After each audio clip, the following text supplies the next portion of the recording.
Welcome to खतरनाक कहानियां। दिल के मरीजों और डरपोक लोगों के लिए ये वीडियो देखना मना है।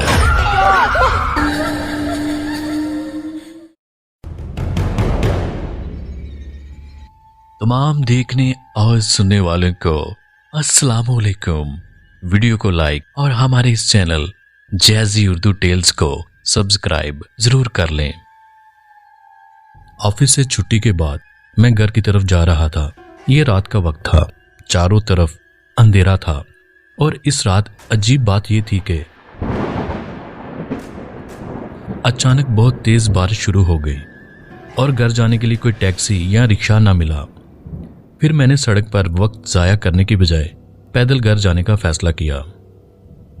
अब चूंकि बारिश भी थोड़ी कम हो चुकी थी, मैंने घर जाने के लिए शॉर्टकट कच्चे रास्ते का इंतखाब किया था, जो कि अक्सर सुनसान और वीरान रहता था। उस कच्चे रास्ते में तो आम हालात में भी ज्यादा आमदोरफ्त नहीं होती थी। रात का वक्त था और बारिश भी हो रही थी, इसलिए वो रास्ता बिल्कुल खाली था। मैं तेजी से कदम उठाता घर की तरफ जा रहा था। तेज तेज हवाएं चल रही थीं। बारिश की रफ्तार आहिस्ता आहिस्ता बढ़ने लगी।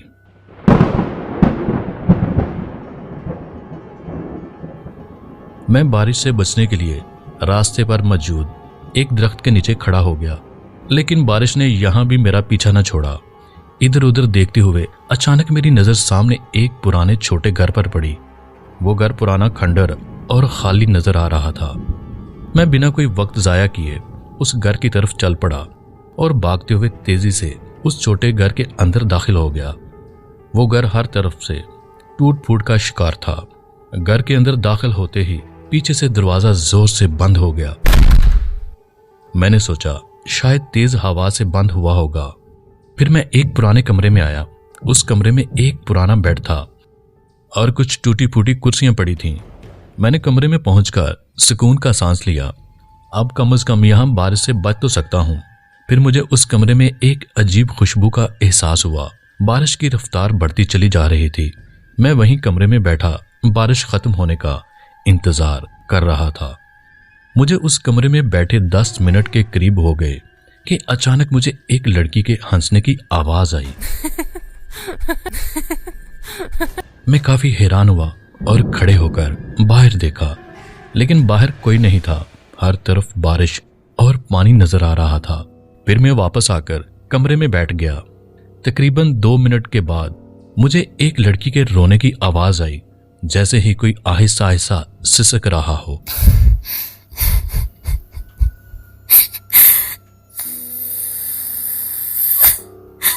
मैं उठकर एक बार फिर बाहर देखने लगा, लेकिन बाहर कोई नहीं था।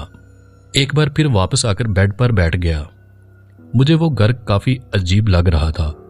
मैंने सोचा जैसे ही बारिश खत्म होगी फौरन यहां से निकल जाऊंगा। पता नहीं वो आवाजें किसकी थीं। फिर अचानक आसमानी बिजली चमकी। बिजली के चमकने की वजह से रोशनी हुई और उस रोशनी में मैंने देखा घर के बिल्कुल आंगन में एक दरख्त के नीचे बहुत बड़ी कब्र थी, जो कि बहुत पुरानी मालूम हो रही थी। मैंने हैरान होकर उस कब्र को देखा। वो कब्र घर के आंगन में क्यों थी और वो किसकी कब्र हो सकती थी? मैं उस वक्त एक बेइख्तियार सी कैफियत से दो चार हो रहा था। फिर मैं खड़ा हुआ और घर के आंगन में मौजूद उस कब्र की तरफ जाने लगा। कब्र के पास पहुंचकर मैं उस कब्र को गौर से देखने लगा। कब्र के पास पहुंचकर उस कब्र पर एक तख्ती लगी हुई थी। वो किसी लड़की की कब्र थी जिसका नाम किरण था।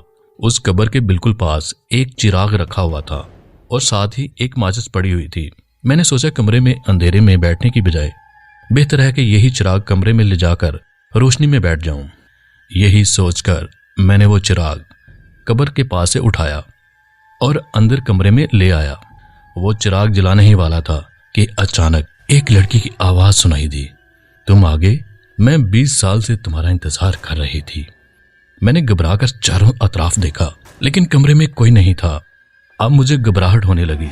मैंने माथे से पसीना साफ किया और डरते हुए इधर उधर देखने लगा। बारिश रुक चुकी थी। मैंने सोचा अब घर वापस चलता हूं। यही सोचकर कमरे से बाहर निकला। अचानक किसी लड़की के रोने की आवाज आई।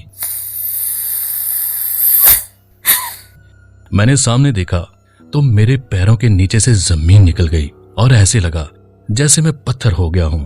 सामने कब्र के पास एक खूबसूरत दुल्हन हाथों में मोमबत्ती लिए बैठी थी।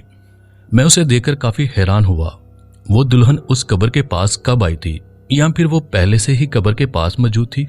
लेकिन अगर वो कब्र के पास पहले से मौजूद थी तो मैंने उसे देखा क्यों नहीं था?